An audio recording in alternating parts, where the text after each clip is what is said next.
তো আজকের ভিডিওতে আমরা শিখব প্রেজেন্ট কন্টিনিউয়াস টেন্স, একদম স্পোকিং ইংলিশ, রিয়েল লাইফ এক্সাম্পল দিয়ে।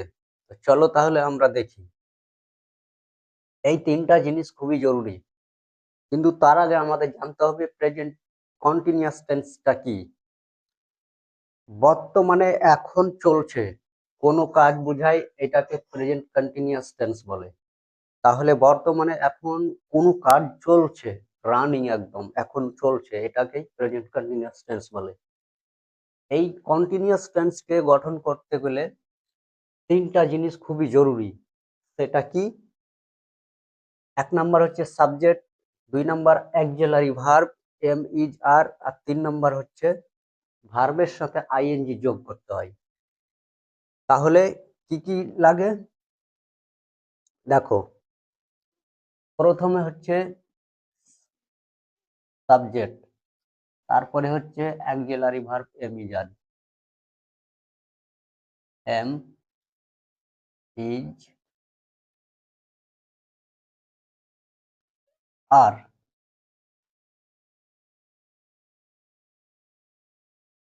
ভার্ব, আর হচ্ছে আইএনজি যোগ ভার্বের সাথে। তাহলে এই সূত্রটা আমাদেরকে কিন্তু জানতে হবে। তো খাতা বের করো আর এটাকে কিন্তু নোট করে নাও, এটাকে কিন্তু সুন্দর করে তোমরা মুখস্থ করে নিবে। Subject, auxiliary verb am is are, আর ভার্বের সাথে আইএনজি যোগ কিন্তু সুন্দর করে বসাতে হবে। দেখো, সাবজেক্ট এম ইজ আর, ভার্বের সাথে আইএনজি, এটা হলো কিন্তু সূত্র। I go to school now, আমি এখন স্কুল যাই। ইউ ওয়াচিং নাও, তুমি এখন দেখছো। এই সেন্টেন্সগুলি কি ঠিক? মোটেই না, সেন্টেন্সগুলি কিন্তু ভুল। আজকে এই ভিডিওতে আমি তোমাদের একদম ক্লিয়ার করে দেবো এবং খুব সুন্দর করে শিখিয়ে দেবো যে এই সেন্টেন্সগুলি কিন্তু কিভাবে বলতে হবে। এই ভিডিওটি দেখার পর তোমাদের কিন্তু আর কখনো এই সেন্টেন্সগুলি ভুল হবে না। তো ভিডিওটিকে একবারে স্কিপ না করে শেষ পর্যন্ত দেখো। আর তোমরা যদি একেবারে নতুন হও আমার চ্যানেলে, তাহলে চ্যানেলটিকে সাবস্ক্রাইব করে বেল আইকনটিকে প্রেস করে দাও, কারণ এই চ্যানেলে আমি খুব সুন্দর সুন্দর এই টেন্সের ভিডিওগুলো আপলোড করে থাকি। সেগুলো দেখে কিন্তু খুব সহজেই তোমরা টেন্স শিখতে পারবে, সেন্টেন্স শিখতে পারবে। তাহলে দেখো, তাহলে সূত্র কি বলছে, প্রথমে আমাকে সাবজেক্ট বসাতে হবে। তাহলে আই, এখানে আই সাবজেক্ট হয়ে গেল। এখানে গো টু স্কুল নাও, এই যে নাওটা আছে, এই নাও এর কারণেই কিন্তু এই সেন্টেন্সটি ভুল। নাও মানেই হচ্ছে এখন, এই এখনটা যদি না থাকতো তাহলে কিন্তু সেন্টেন্সটি ভুল হতো না। যেহেতু এখানে বলছে I go to school now, আমি এখন স্কুল যাই, কিন্তু কন্টিনিউয়াস টেন্সে হচ্ছে আমি এখন যে কাজটি বর্তমানে হচ্ছে, চলছে বা করছি, এটাই কিন্তু কন্টিনিউয়াস টেন্স। আর এটাকে গঠন করতে গেলে সাবজেক্টের পরে এমইজ আর বসাতে হবে, আর এমইজ আর বসাতে হবে এবং ভার্বের সাথে আইএনজি যোগ করতে হবে। কিন্তু এখানে সাবজেক্টের পরে কিন্তু অক্সিলারি ভার্ব যে আছে সেটা বসেনি, এই জন্য কিন্তু ভুল। কিন্তু একটা জিনিস খুবই জরুরি, যে এই তিনটার মধ্যে সাবজেক্টের পরে যদি অক্সিলারি ভার্ব বসানো না হয় কিংবা ভার্বের সাথে আইএনজি যোগটা না হয়, যে কোনো একটা যদি না হয় থাকে, তাহলেই কিন্তু সেন্টেন্সটি ভুল হয়ে যাবে।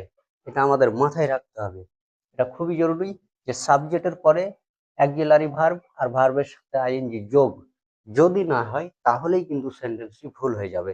তাহলে বুঝতে পারলে এই জন্য কিন্তু সেন্টেন্সটি ভুল। তাহলে সেন্টেন্সটি আসো, তাহলে সঠিক কিভাবে হবে?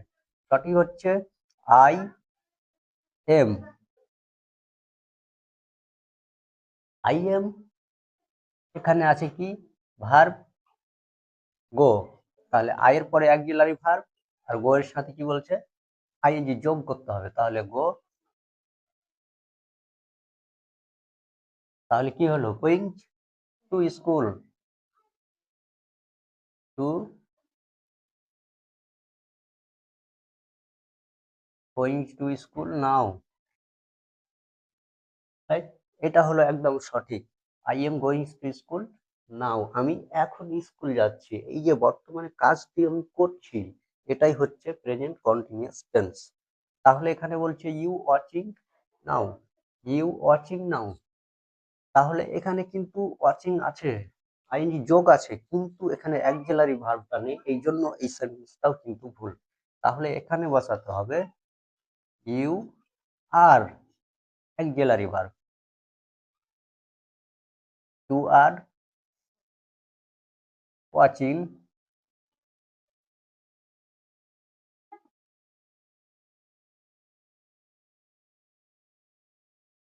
ওয়াচিং, তাহলে ইউ আর ওয়াচিং, তুমি দেখছো, নাও এখন,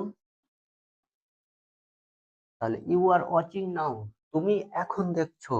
তাহলে এই হচ্ছে সঠিক নিয়ম, প্রথমে সাবজেক্ট, তারপর অ্যাক্সিলারি ভার্ব, তারপরে হচ্ছে ভার্বের সাথে আইএনজি, এটা হলো সঠিক। তো আর একটা জিনিস সুন্দর করে মনে রাখতে হবে, সেটা হচ্ছে যে এই যে অ্যাক্সিলারি ভার্ব এমইজ আর, এটা কোন ক্ষেত্রে কোথায় কোনটা বসবে। তাহলে দেখো, যদি এখানে আই থাকে তাহলে এম বসাতে হবে, তাই এইটা মনে রাখতে হবে। আই থাকলে এম বসবে, এখানে যদি হি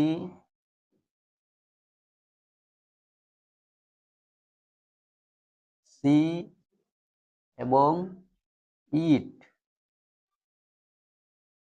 হি সি ইট যদি থাকে তাহলে এখানে কিন্তু ইজ বসাতে হবে, ইজ। আর যদি ইউ, উই এবং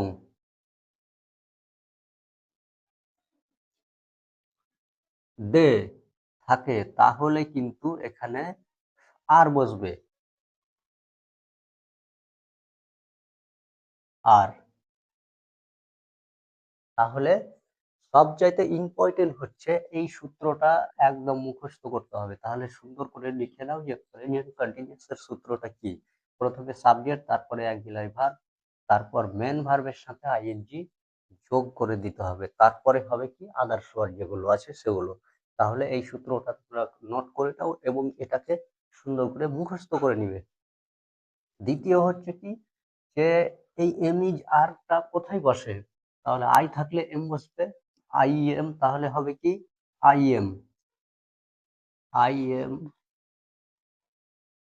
হি সি ইট ইজ, তাহলে যেমন হি থাকলে ইজ, তাহলে I am, he is, R are R, we আর, ঠিক আছে। তাহলে দে আর, এইভাবে কিন্তু ওগুলো অ্যাক্সিলারি ভার্ব গুলো বসাতে হবে। তো প্রত্যেকটি টেন্সের আলাদা আলাদা কিন্তু অ্যাক্সিলারি ভার্ব আছে, সেগুলো দেখো, সেগুলো এক একটা ভিডিওতে শিখে নিতে হবে, কিন্তু মনে রাখতে হবে যে অ্যাক্সিলারি ভার্ব, এই কন্টিনিউয়াস টেন্সের অ্যাক্সিলারি ভার্ব কিন্তু এম ইজ আর, আর এম ইজ আর কিন্তু এম থাকলে, আই থাকলে এম ব্যবহার করতে হবে, he she is, R you we they.